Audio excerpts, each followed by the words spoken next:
Just wanted to add part 2 when it comes to bartering. I lost my train of thought when that big semi truck turned into my lane. I believe this is very important because I see it with my own eyes. It happens to me as people are starting to barter more. I'm pretty sure that happens a lot more in places like where I'm at, in rural areas versus being in the cities and around the cities. But it's happening. So from personal experience, right? A lady at church brings this bread sometimes that she makes. She's got bread making business, bakery, whatever you want to call it. Delicious bread, right? So she came over a couple of times. We made some steaks, burgers. You can see where this is going. Well, how about you bring me a few pounds of ground beef and I'll get you some bread for it. Then you figure out what makes sense, right? How much is your ground beef? What is she selling her bread? Maybe the difference can be taken care of in currency, but the most barter is done with items that you and the other person is bartering with, right? Another example, this one is really, a lot of people probably don't even believe it. I did several videos with Mario Maneco 64. I'm sure a lot of you are familiar with him. He does daily videos on YouTube and he's very active on Twitter. Mario Maneco. He titled the video, "You Can Eat Gold," basically. And what he was talking about is one of the people that was this man was just listening to one of our videos and decided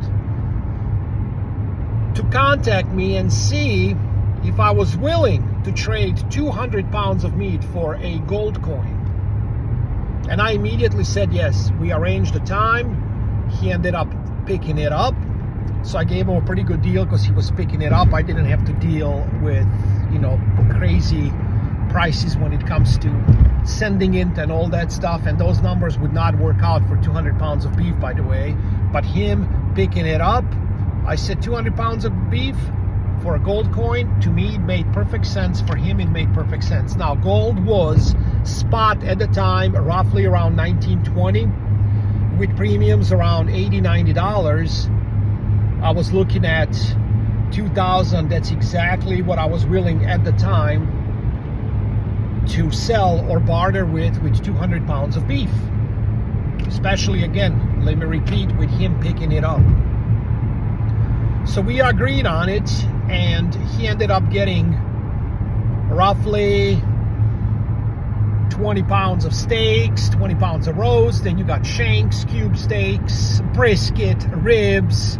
That's in about 100, 110 pounds, and the rest is ground beef. So when you order a larger amount of beef, half of it, roughly half, is always ground beef, because half of the cow is going to be ground beef. That's just the way it is. So in case you are ever ordering from me or somewhere else, or if you're the one doing the business, don't forget that ground beef is always going to be the bulk of it, right? So he got all those burgers, tacos, spaghetti sauce that he makes, that he can mix in ground beef with, all the steaks that he can make, and everything. So yes, he's eating his ounce of gold because I was willing to take it. And guess what? This ounce of gold I bartered with to get cows from some guy I basically met at the gas station. So I gave him a gold coin later because I thought this transaction now makes more sense. He really wanted some gold and I needed some cattle, and I made the bartering there as well. So the point is not only that gold is money and everything else is credit, that all roads lead to gold, is nobody knows. Even if this gold coin was purchased through a reputable dealer, let's say SD, JM Bullion or whatever, and this person bought it, it came into my hands and now it's in some farmer's hand that's probably out here somewhere working. Or maybe he's in that factory on that side. Or maybe he's in the field over there on a tractor. How about nobody knows. Because when it comes to crypto and everything else, by the way, I am not anti-crypto, especially not anti-Bitcoin, okay? I am not anti-Bitcoin. For all those crazy people out there that immediately say, I'm just not accepting it as of yet for food. I'm not. Maybe I will down the road. I just prefer tangibles, real things that you can hold in your hand, that you can step on like land, or you can touch like cows, or you see them right in front of you. That's what I prefer, okay? Soft, hard commodities. That's what I am. That's what I invest in. That's what I believe in, but I am not anti-crypto. The reason I mentioned that, no matter what, decentralized or not, there is a middleman between the crypto transaction, which is internet, okay? Somebody out there owns internet, and it's not near you. They control it. So whether or not your Bitcoin transaction can, or Monero transaction can or cannot be traced, you still need internet to make this happen. And I don't want to rely on that. I want to hand it to you. You put that cow in the trailer, and I want to do it that way. Or give me some bread for beef, or whatever else you got. So this is becoming more and more common. It really never went away, but it's going to accelerate, and you're going to see it a lot even in the cities. It is going to happen. A lot of stores are going to be forced to close. You're going to be doing curbside pickup, and hopefully you're going to be exercising your Second Amendment rights that are still intact somehow, because there's going to be people that are going to try to jump into your car when you do curbside pickup. Why curbside pickup? Because of all the theft, all the crime. Stores are being robbed. I've seen videos, I posted it on Twitter, where beef is chained up. It has that thing, like, you know, when you have like a Louis Vuitton bag and it beeps. So now I guess it will just beep, and these freaks that are stealing everything are just going to walk out like they care if it beeps.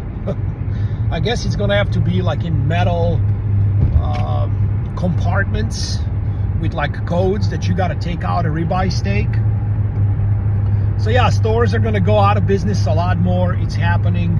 I think 2024 is going to be biblical. Things are about to accelerate. Everything seems to be okay for now. Like, I see trucks on the road.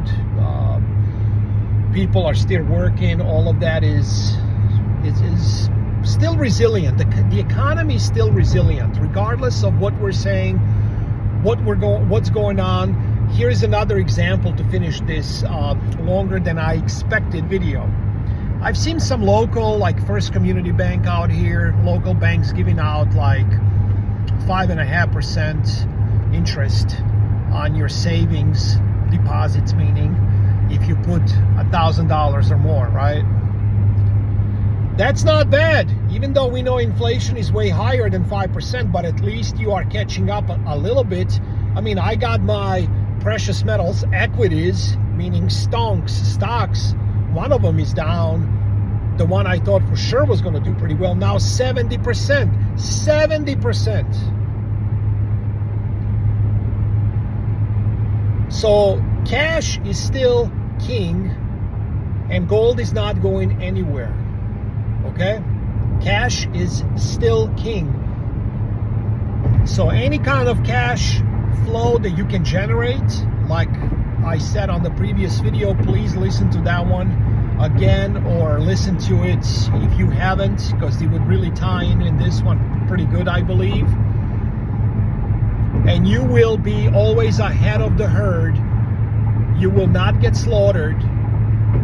You will not lose as much as them, and you might actually thrive in what is happening, depending on which business, which route you chose. And I hope you choose the best one. That's it for today. Go bartering. Go gold. Take care.